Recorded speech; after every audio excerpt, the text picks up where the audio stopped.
Bharatiya Janata party के संसद कूच से जुड़े तमाम वीडियो सोशल मीडिया पर छाए हुए हैं। जिस तरीके से छात्रों पर बर्बरतापूर्ण लाठीचार्ज किया गया, उसके खिलाफ सोशल मीडिया पर जबरदस्त गुस्सा है। इसी बीच कई ऐसे वीडियो और कई ऐसे चेहरे वायरल हो रहे हैं जिन्होंने पुलिस प्रशासन की पोल खोल दी। इनमें से कई लोगों ने अपने अंदाज में तंज भी कसा। आइए कुछ ऐसे वीडियोस आपको भी दिखाते हैं, और अगर इनमें से आप कुछ पहले ही देख चुके हैं तो एक बार फिर देखिए।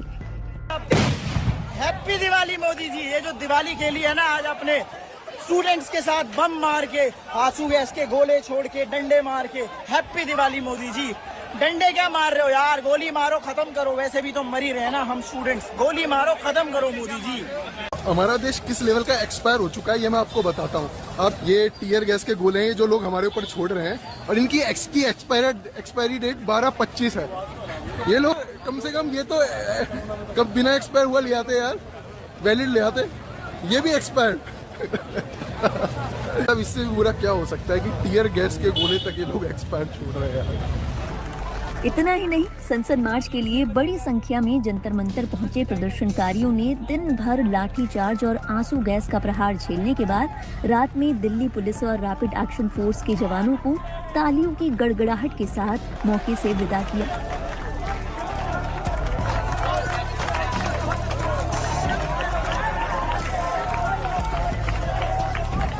इसी इलाके में रात को प्रदर्शनकारियों की भीड़ के बीच से गुजर रहे दिल्ली पुलिस और रैपिड एक्शन फोर्स के जवानों के लिए दिन भर उनके निशाने पर रहे लोगों का तालियां बजाने वाला वीडियो सोशल मीडिया पर खूब वायरल हो रहा है। इस वीडियो में एक शख्स को कहते सुना जा सकता है, तालियां इसीलिए बजाई जा रही हैं क्योंकि मार पिटाई करके अपना काम करके घर लौट रहे हैं। तालियां इसलिए बजाई जा रही है क्योंकि मार पिटाई करके ना काम करके आ रहे हैं। समझ में आती ये सिविल में कैसे मार रहे हैं सर, आप थोड़ा तो देखो। हाँ, सिविल में कैसे मार नाम का भैया, ये मुंबई महाराष्ट्र से है। इसका नाम ये अनुज रावत है। इन्होंने बोला है कि खाना जो कोई तंत्र मंत्र पे भूखा व्यक्ति है उसे आप ले जाके दे सकते हो, वो ऑनलाइन पे कर दिया पैसा। बोला जो जिसका जरूरत है, भूख लगा है, वो खाना खा सकते हैं, इसे आप डोनेट करते हो। अरे वाह, बहुत बढ़िया भैया। एक बार हमारे क्या है भाई का नाम? भाई का नाम अनुज रावत है। बहुत बढ़िया अनुज भाई, बहुत बढ़िया, थैंक यू सो मच। नहीं अभी का क्या सर, कल ही बात हुई है। हम भूल जाए वो चीजें। एक तो कल आपने 12-12 साल की बच्चियों का सर फोड़ा है, लड़कियों की छाती पर पैर रखकर पुलिस ने उनको पीटा है, मेल पुलिस ऑफिसर्स ने पीटा है। उसके बाद भी आप लोगों का मन नहीं भरा है। कल आपने इतनी ब्रूटैलिटी करी, स्टूडेंट्स ने ब्रूटैलिटी सहन कर ली, सारी लाठियां खा ली, अपना सर फुड़वा लिया, हाथ फुड़वा लिए, और उसके बाद भी आप लोग आज फिर से तंग करने में लगे हुए हैं। आप लोगों का मन नहीं भरा है और खून बहाना चाहते हो आप स्टूडेंट्स का। बैठकर बात नहीं होगी सर। अब आप लोगों ने खून बहाया है बच्चों का, अगर कोई कंफ्यूजन, छोटी छोटी बच्चों का खून बहाया है आप लोगों ने। नहीं करो, खोल दी, पहले क्यों बंद की? कोई नहीं, बंद क्यों कीजिए? बंद क्यों कीजिए? कब बंद? अभी बंद एक चीज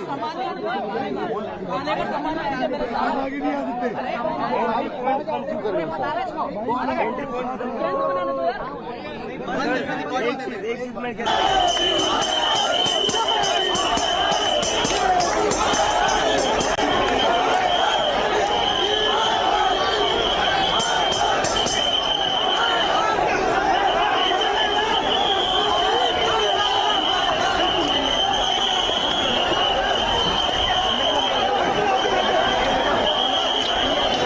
तस्वीरें आप देख रहे हैं, इस भीड़ को देश की संसद की तरफ मार्च करना था, जंतर मंतर से संसद जाना था, और दूसरी तरफ आज लोकसभा सत्र शुरू हो रहा था तो प्रधानमंत्री नरेंद्र मोदी का काफिला पार्लियामेंट पहुंचा था।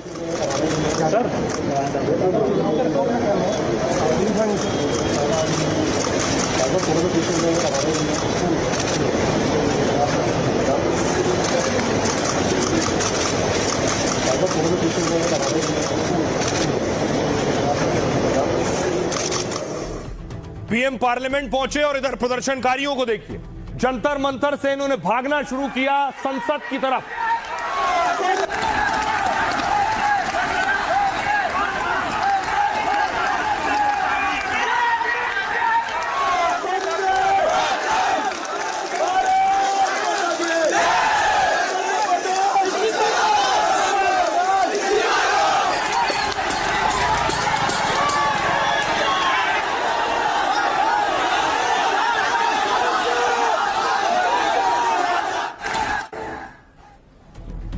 तो सिर्फ ये सड़कों पर नहीं भाग रहे थे, प्रदर्शनकारी दिल्ली मेट्रो स्टेशन में थे। मेट्रो पकड़कर पहुंचना था जंतर मंतर दिल्ली मेट्रो। देखिए भाई ये सारे एग्जिट बंद कर रखे हैं यहाँ से मेट्रो के। भाई 3-4 स्टेशन है जाके एग्जिट बंद कर रखे है। देखो सारे कूद के जा रहे हैं, जाने नहीं दे रहे भाई, वहाँ पे जाने नहीं दे रहे। ये देखो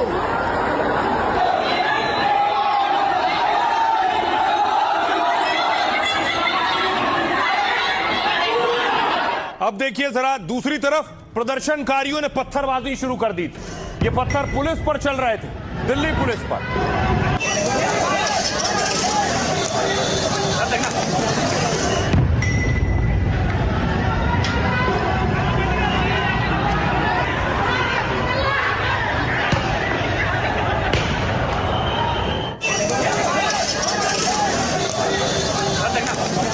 एक तरफ पत्थरबाजी, दूसरी तरफ दिल्ली पुलिस के साथ मारपीट। पुलिस वाले को आप देख रहे हैं प्रदर्शनकारियों ने पकड़ लिया और गिरा गिरा कर मारा है।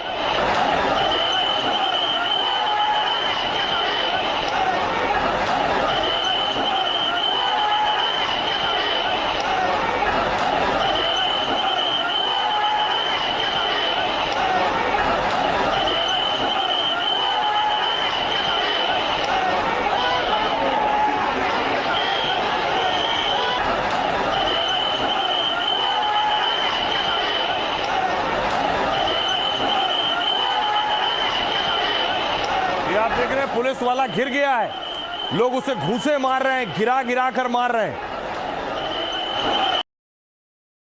कल आखिर 10 मिनट की क्यों मुलाकात हुई और उस मुलाकात में क्या कुछ बातचीत हुई है? बिल्कुल रवीश, सवाल यही है कि लोकतांत्रिक देश में विरोध का जो आधार होता है वो पनपने ना दिया जाए। लोकतांत्रिक देश में संवाद सबसे ज्यादा महत्वपूर्ण होता है और बार बार सवाल यही खड़ा हो रहा है कि नौबत यहां तक क्यों आखिर आने दी गई, क्यों नहीं संवाद किया गया और कल जो है उसके बाद भी जो छात्र मिले थे वो संतुष्ट क्यों नहीं है। आप दोनों हमारे साथ बने रहिएगा। इस बीच एक और बड़ी खबर बता दें, इस पूरे मामले में साजिश के एंगल से भी जांच जारी है। पाकिस्तानी हैंडल्स खंगाले जा रहे हैं, पाकिस्तानी हैंडल से भड़काऊ पोस्ट की जांच की जा रही है और अब तक 70 लोग हिरासत में भी ले लिए गए। अफवाह फैलाने वालों पर भी शिकंजा कसा जा रहा है। मुकेश, ये जो पूरा प्रदर्शन रहा, छात्रों ने पहले ही अपील की थी, इनके तमाम जो लीडर्स बैठे हुए थे मंच में, कि शांतिपूर्ण तरीके से, और अब तक शांतिपूर्ण तरीके से कर भी रहे थे जंतर मंतर पर। कल भी जो तस्वीरें हमने देखी कि शांतिपूर्ण तरीके से छात्र आगे बढ़ रहे थे, हालांकि बाद में कुछ तस्वीरें ऐसे भी सामने आई जिस पर सवाल खड़े हो रहे। लेकिन इन सबके बीच ये पाकिस्तानी हैंडल्स का साजिश वाला ये पूरा एंगल क्या है? क्या जानबूझ के इस विरोध प्रदर्शन को खराब करने की कुछ लोगों ने कोशिश की? देखिए, बिल्कुल दिल्ली पुलिस की जांच में जो जांच अभी हुई है उसमें ऐसा लगता है कि इसमें जो छात्र हैं उनके अलावा कई क्रिमिनल एलिमेंट भी इसमें आ गए थे। इसके अलावा कुछ अलग अलग ग्रुप्स में जिनके नाम सामने आ रहे हैं, हालांकि अभी जांच चल रही है। पुलिस के मुताबिक ऐसा लगता है कि कई ग्रुप जो है वो केवल हिंसा फैलाने के उद्देश्य से आए थे, क्योंकि बहुत सारे छात्र जो है वो शांत बैठे हुए थे और उनसे कहा गया था कि संसद की तरफ वो मूव ना करें क्योंकि सेक्शन 163 लगा हुआ है। उसके बाद भी जो कुछ ग्रुप्स थे, कुछ लोग थे, उन्होंने बैरिकेड को तोड़ा और तोड़ने के बाद वो आगे बढ़े। इसके बाद मामला जो है वो बिगड़ता गया और लगातार फिर पथराव की तस्वीरें, लाठीचार्ज की तस्वीरें सामने आती रही। पुलिस के मुताबिक इसी बीच कुछ पाकिस्तानी दोनों नेताओं को यहाँ पुलिस कोशिश कर रही है डिटेन करने की। ये तस्वीरें आप देखिए जहाँ पर अखिलेश यादव, राहुल गांधी हैं, लेकिन पुलिसकर्मी उनके आसपास गांधी हटाने की कोशिश कर रहे हैं और एक एक करके उनके सभी सहयोगियों को यहाँ से ले जाया जा रहा है ताकि आखिर में राहुल गांधी को भी यहाँ से। यदि सरकार संसद में चर्चा के लिए तैयार हो जाती है नीट और उसके साथ संबंधित शिक्षा संबंधित विषयों को लेकर के, तो वो तुरंत अपना धरना समाप्त कर देंगे। मैंने ये बात उनसे एक मर्तबा नहीं 2-3 बार पूछी। उसके उपरांत मेरे हमरा केंद्रीय गृह सचिव थे, उन्होंने भी पूछा कि will you immediately and this धरना इफ यू गेट एश्योरेंस? बोले हाँ। फिर हमने थोड़ी सी मुशक्कत की, एक्सरसाइज की, सरकार के शीर्ष नेतृत्व से चर्चा हुई और हमें ये कहा गया कि आप सरकार की ओर से उनको आश्वासन दीजिए कि सरकार को कोई आपत्ति नहीं है, सरकार तैयार है संसद में चर्चा करने के लिए, नीट को लेकर के भी, उसके साथ संबंधित विषयों को लेकर के भी, जो आंदोलन है उसको लेकर के भी। हमने जब ये बात वहीं पर राहुल गांधी जी के आगे दोबारा रखी तो बोले कि साहब मुझे तो शिक्षा मंत्री का इस्तीफा भी चाहिए। तो हमने कहा साहब अभी कुछ ही क्षण पहले आपसे बार बार जब पूछा गया कि आपका क्या मुतालबा है तो आपने ये कहा था कि अगर मुझे ये आश्वासन दिया जाए कि संसद में कांग्रेस पार्टी को भारत सरकार चर्चा करने देगी या करने के लिए तैयार है तो मैं तुरंत ये धरना समाप्त कर दूंगा। लेकिन अब आप अपनी बात से हट रहे हैं। तो बोले साहब ये तो मेरी मर्जी है, मेरी मांगें बदल चुकी हैं। हमने कहा साहब क्योंकि अभिजीत दीप के राहुल गांधी को नापसंद करते थे, राहुल गांधी के आंदोलनों का उन्होंने खूब मजाक उड़ाया था। अभिजीत का थोड़ा लिंक जो है वो आम आदमी पार्टी से है, कई लोग यहां पर हैं जो आम आदमी पार्टी क्लोज रहे हैं। ऐसे में राहुल गांधी और कांग्रेस ने इस आंदोलन से अपने आप को दूर रखा था, लंबे समय तक दूर रखा था। देश का सबसे बड़ा विपक्षी नेता देश के सबसे बड़े आंदोलन से दूर था। लेकिन अब खबर बदल गई है। सुबह राहुल गांधी घायलों से मिलते हैं इस मसले पर कि छात्रों के साथ मोदी सरकार ने बर्बरता की, और फिर दोपहर होते होते सीधे प्रधानमंत्री के घर के बाहर धरने पर बैठ जाते हैं, खड़गे के साथ, प्रियंका गांधी के साथ। और अब मांग होती है कि जंतर मंतर पर भले ही शिक्षा मंत्री का इस्तीफा मांगा जा रहा हो, हम प्रधानमंत्री और गृह मंत्री का इस्तीफा मांगते हैं। Dharmendra Pradhan is an intermediary. Absolutely, he should resign. But Dharmendra Pradhan hasn't beaten up the students. Home Minister has. He should resign. And Home Minister reports to Prime Minister. He should resign. What is going on?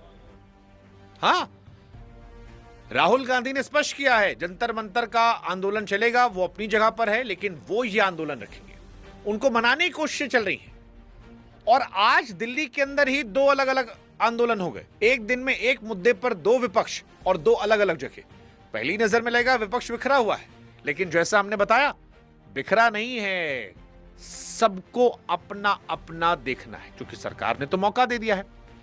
Kejriwal कल अपने दोनों बच्चों के साथ 4-5 घंटे आंदोलन में गए थे, केजरीवाल आज मंच तक गए। मतलब साफ है कि कॉकरोच जनता पार्टी का जो आंदोलन है वो उसका आंगन शुरू से आम आदमी पार्टी के घर के करीब था, आसपास था। तो केजरीवाल के लिए जंतर मंतर जाना घर लौटने जैसा है, और कांग्रेस के लिए बेगानी शादी में अब्दुल्ला दीवाना। उम्मीद थी पहले लाठीचार्ज और उसके बाद आंसू गैस के गोले पार्लियामेंट में ना घुसने के लिए इस्तेमाल किए जा रहे हैं। लेकिन आप ये जरा सोचिए, पार्लियामेंट में आप नहीं घुसने देंगे, बात आपकी समझ में आती है, लेकिन इतनी सारी तैयारी, इतना कुछ जो आप आज कर रहे हैं, पेपर लीक से बचाने के लिए अगर कर लेते, इतनी जिम्मेदारी अगर तब उठा लेते, इतनी कुछ तैयारी अगर तब कर लेते, इतना सारा सब रिसोर्सेस का इस्तेमाल तब कर लेते, तो ये तस्वीरें आज आपको देखनी नहीं पड़ती। ये भी तस्वीर हमको देखनी नहीं पड़ती कि संसद पहुंचने के बाद कैसे प्रधानमंत्री नरेंद्र मोदी पार्लियामेंट से निकल लिए, बस आए थे स्पीच देने, और स्पीच में किस तरह की बात की। आपको लग रहा है आपकी बात करेंगे? आपको लग रहा है कि जो छात्र 21 छात्रों की मौत हो गई उस पर कुछ शोक जताएंगे? आपको लग रहा था ऐसी कोई बात करेंगे? नहीं, वो तो तंज कस के चले गए, क्योंकि ऑब्सेशन विद राहुल गांधी खत्म नहीं होता। मैं 56 साल के युवा की बात नहीं कर रहा, मैं किसी 56 साल के नौजवान की बात नहीं कर रहा हूं।